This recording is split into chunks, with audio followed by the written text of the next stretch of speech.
Bonsoir les Kings, bonsoir les Kings, est-ce que vous m'entendez? Tout le monde est chaud? Bonjour, moi je m'appelle Lisa Levzik. J'ai une personnalité plutôt sociable, je pense, quand je suis pas timide. Je suis organisée et j'aime bien avoir mes journées bien remplies. Ma famille, elle habite en France. J'ai une petite sœur. J'ai des parents qui travaillent comme agents administratifs, donc pas du tout dans l'artistique au départ, même si mon père dessine très bien et que ma mère va beaucoup au théâtre. Ma sœur est devenue écrivaine, entre autres. Là, je suis à l'école d'animatrice réalisatrice radio à l'école de formation professionnelle à Uccle, en première année. J'aime beaucoup l'ambiance, on est une petite promo, tout le monde vient d'horizons différents. J'adore Bruxelles. J'ai habité cette ville avant et j'ai l'impression qu'en fait c'est Bruxelles que je cherchais à travers toutes ces villes. J'aime particulièrement le sud de Bruxelles où j'habite en ce moment. C'est toujours la ville, mais c'est la ville tranquille avec de la nature, enfin de la verdure. Je dis ça, mais en arrivant à Scarbeck, j'ai adoré Scarbeck aussi. Mon endroit préféré, c'est définitivement le Kings of Comedy Club. J'y vois souvent des spectacles. Et j'aime aussi les différents bars qui organisent des scènes de stand-up en général, ce sont des beaux endroits.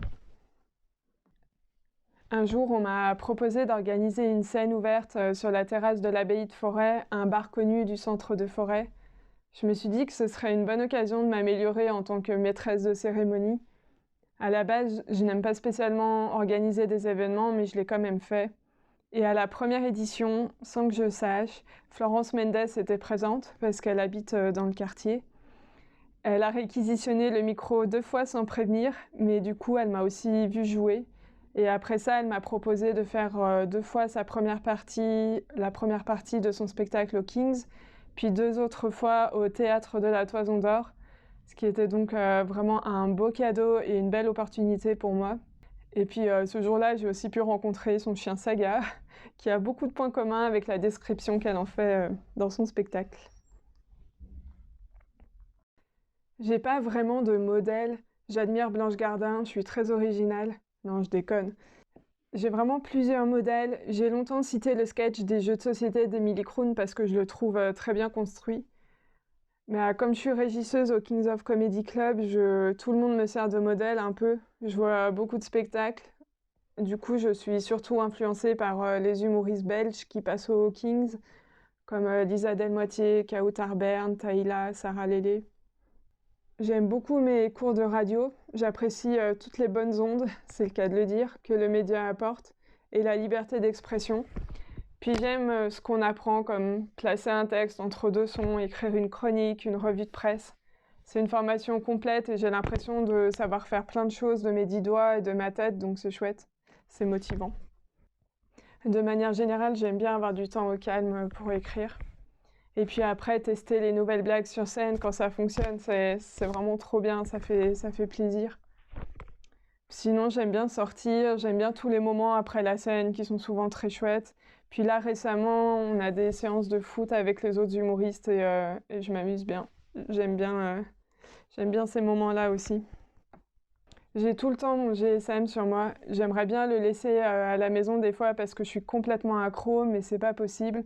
C'est un peu le stand-up qui veut ça avec la promo à faire sur Instagram. Quand j'avais 15 ans, je voulais prendre l'option théâtre au lycée. Et puis il y a eu un malentendu avec ma mère et du coup ça n'a pas été possible. J'ai fini en filière économie, option espagnole.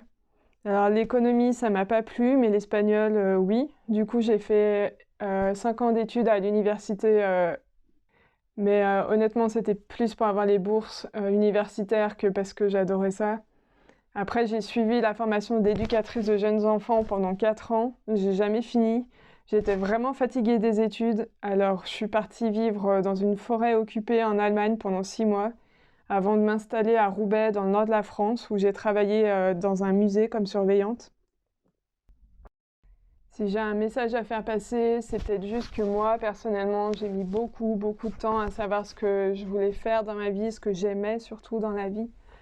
J'ai vraiment envie de dire, c'est important de faire ce que l'on aime. Enfin, si on n'est pas à l'aise, si on n'est pas en phase avec ce qu'on fait, si les obstacles sont plus grands que la satisfaction à la clé, vraiment, Vraiment, c'est chouette de changer de voie et de trouver enfin sa voie.